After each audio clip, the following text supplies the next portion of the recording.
My dad struggled with drugs. My mom got off drugs when I was very young. I don't remember her being on drugs. I didn't even know my dad was on drugs until I broke into his RV one time. And he had a crack pipe in there and a meth pipe I'd found, and it broke my heart. And it was because he went to jail. And I got a phone call, and I was told that the police officer actually gave me a phone call.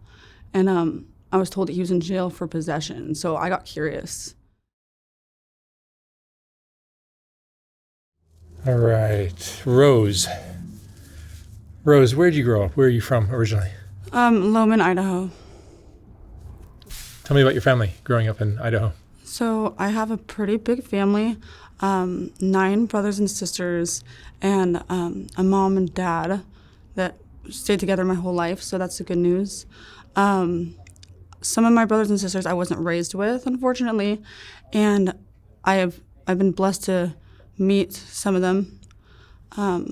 It was really cool because I was in the mountains, and so there was the Snake River in the backyard, which was amazing because during the summertime, we inner tubed down the Snake River. I've been kayaking.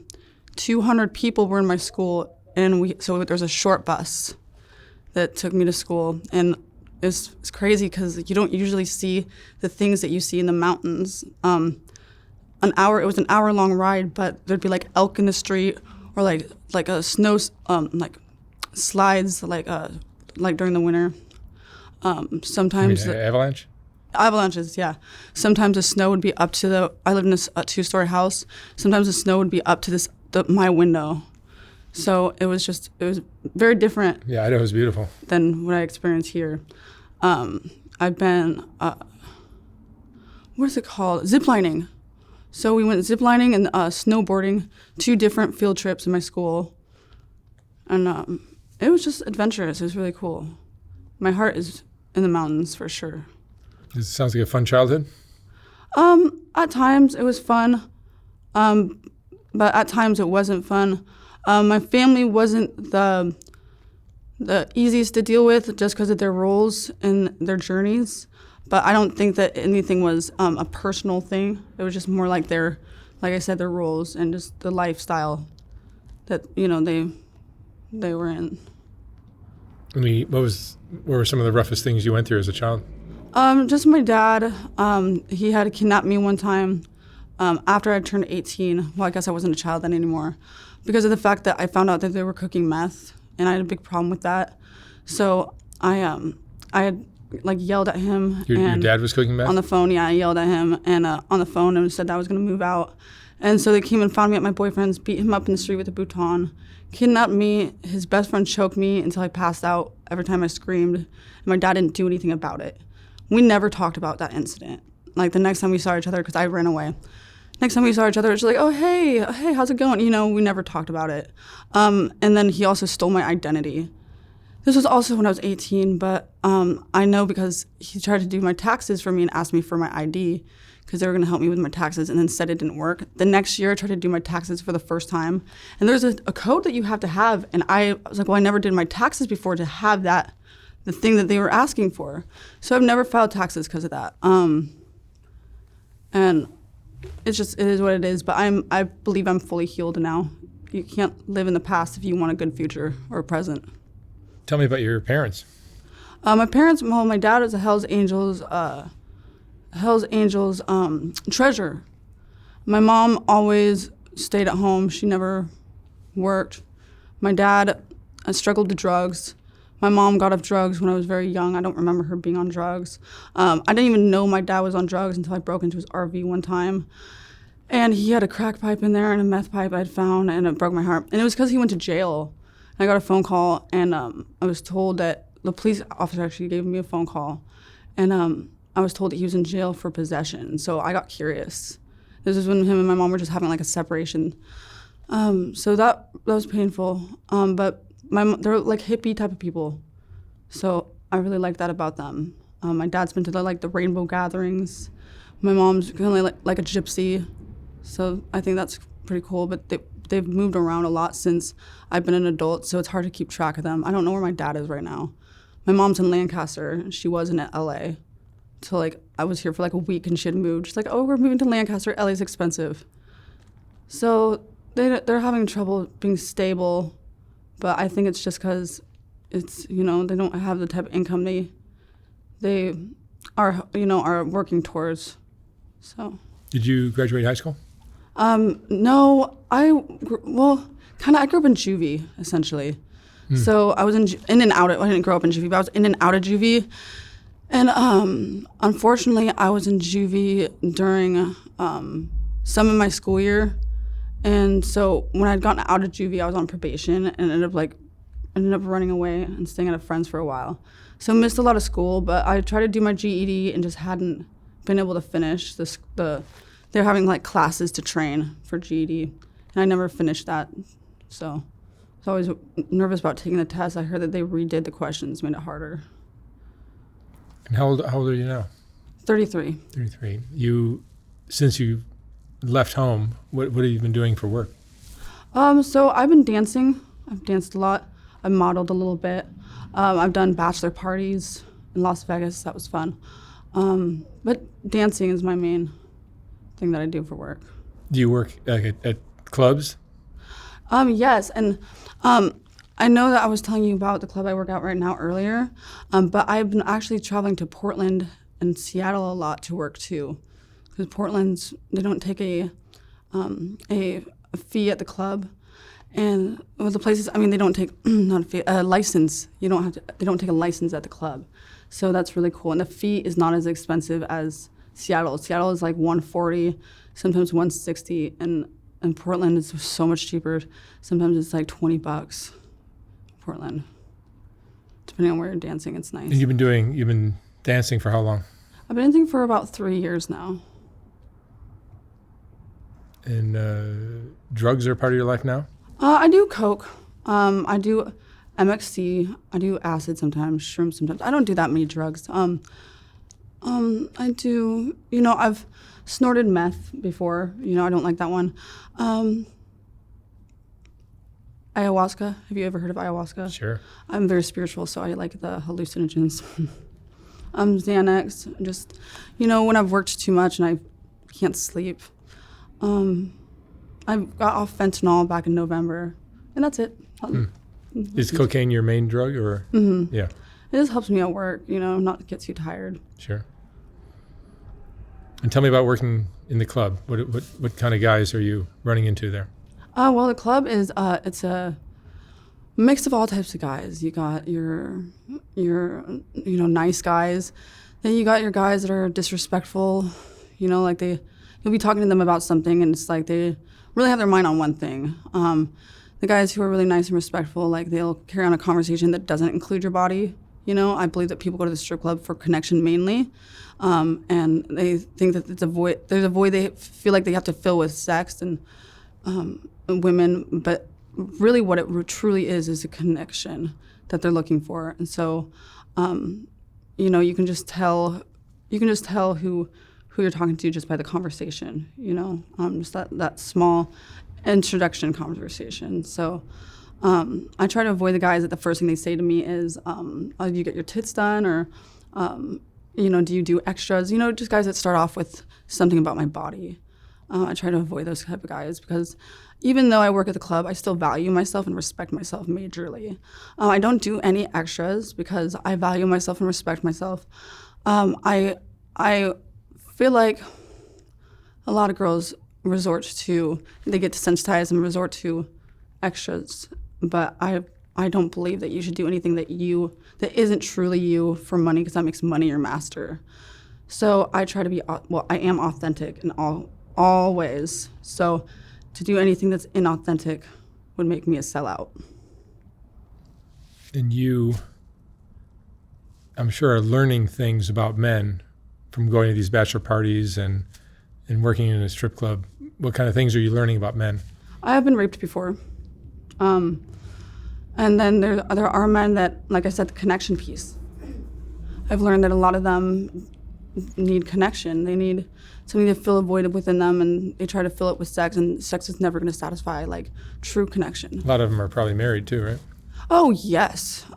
Yes, a lot of them are married. Some of them are going through separation, going through heartbreak. I used to talk to this one guy, He stopped coming a while ago, so I hope he's happy now. But he used to look so miserable. I'd asked him what's the matter, and he told me that he had missed the love of his life. And he hadn't been with her for like 20 years. And so that made me realize that even if something is for you, doesn't mean you're going to know how to handle it when you got it. You know, sometimes it takes you losing it to realize what you had. But I kept telling him, like, go get her now. But he's like, oh, he has all these doubts. Like, it's been too long. I'm sure she's with somebody. I'm sure this, that, and the third. Like, there's no amount of time that it's too long. You know, follow your heart at all times. So a lot of them are heartbroken. Yeah. A lot of people are heartbroken. Do you have any regrets in your life? Oh, many regrets. I definitely regret losing my virginity. I regret sharing that I do drugs on this video right here. I regret doing drugs. I wish I've always been sober. I wish I had pursued a career a long time ago instead of a job, even if it pays really good. A career requires a lot of sacrifice, and that includes money in the meantime sometimes to work towards that bigger check. Sure. So I'm starting now, but I feel like I'm 33. But like I said, time isn't a factor. You just follow your heart at that time. So I do regret not being more in my siblings' lives. I feel like they need me, and I haven't really. And I've just been trying to make a living for myself, and I regret not putting family first sometimes. And that's it. Do you have children? No. No kids. Have you been in love? In love? Yes. I lost the love of my life. I was with him for 10 years, and he passed away a couple years ago. Sorry. So. And so you're on Skid Row right now? Yes. How did that happen? Because I lost my place, and so I ended up staying with a friend that I know over there. Skid Row's a whole nother world, isn't it? Oh, completely. Yeah, I want to get out of there as soon as possible, as soon as I get another place. What kind of things are you seeing on Skid Row? How long have you been there? I've been there for a couple months, but my little sister got pushed over in a wheelchair. She was in a wheelchair, and she told me that she had gotten attacked, and they pushed her wheelchair over. She's not my real little sister. She's my street sister. I consider her a sister. I've seen a lot of things get stolen from people. I'll hang out with somebody, and all the time people are coming up like, hey, I got a cell phone, and you'll go to like set up the cell phone, and it's like Google Lock. Like, okay, well, what's the Google so I can get into the cell phone that you're trying to sell me? Oh, shoot, I don't know that. So you already know it's a stolen cell phone. Rape, I've been raped there. I've been kidnapped there and held against my will for 2 nights and 3 days. I've been attacked there by a dude because I wouldn't spend money with him. I've seen some crazy things. I saw some girl running around naked that had just gotten raped, but couldn't speak her. She didn't speak my language, so I'm trying to help her out. Like, hey, I can help you get clothes. And the guy that was with me though was standing there. I'm just like, you can't be looking. You gotta walk away. He wasn't listening. I tried to give her an Arizona, so I set it down, and she literally picked it up and threw it. And I was like, darn it, I really wanted to drink that. Yeah, I've seen some pretty detestable things there. How long have you been using drugs? Not very long, just a couple years. Do you think there's a chance that you're going to get stuck here and not be able to get away from the drugs and this? No way. Life? I'm already looking into a detox. Oh, you are? Good for you. Yeah, it's hopefully this month sometime. I just need to get my ID. That's great. Replace it, yeah. What do you worry about? What are you afraid of at this point in your life? I'm worried about not being on time with my purpose in life. I want my path to be straightened and not fall off into a crooked path. I'm worried about being corrupted where I'm at. Worried about my family because my mom's not in great health. I'm worried about skincare, because skincare is expensive.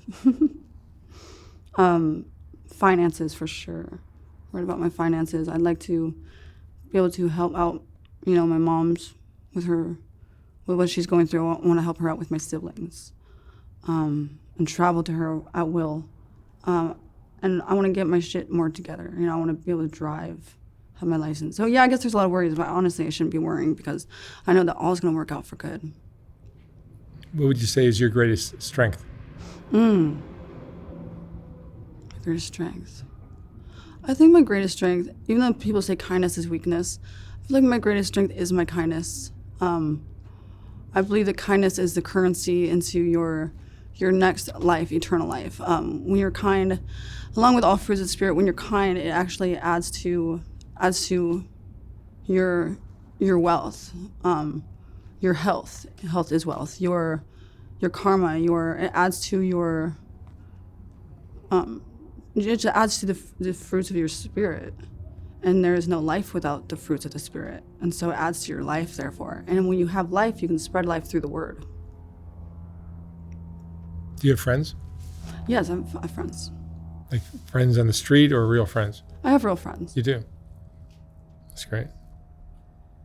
Yeah, I've realized, though, that a lot of people I'm kind of like falling away from some people that are choosing a certain path, bad decisions, because I'm trying to do better for myself, and I have goals, and if they can't really, get goals for themselves and, be on a higher frequency, then my frequency might just take me away from them, and that makes me really sad.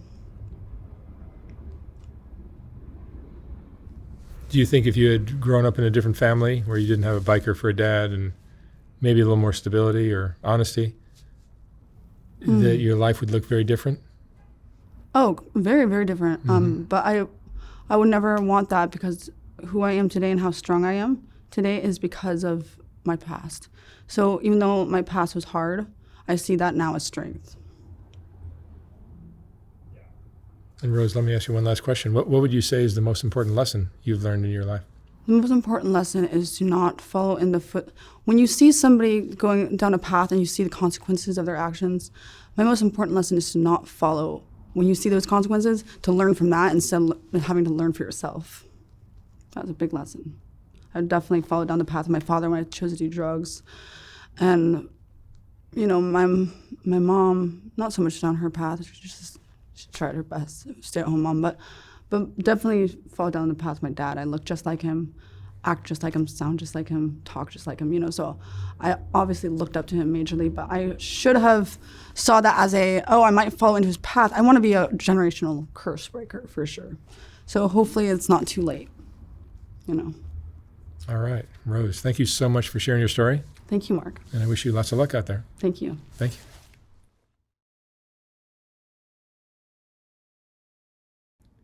When I was designing the first Soft White Underbelly book, I realized that there were so many great portraits that weren't going to make it into that book.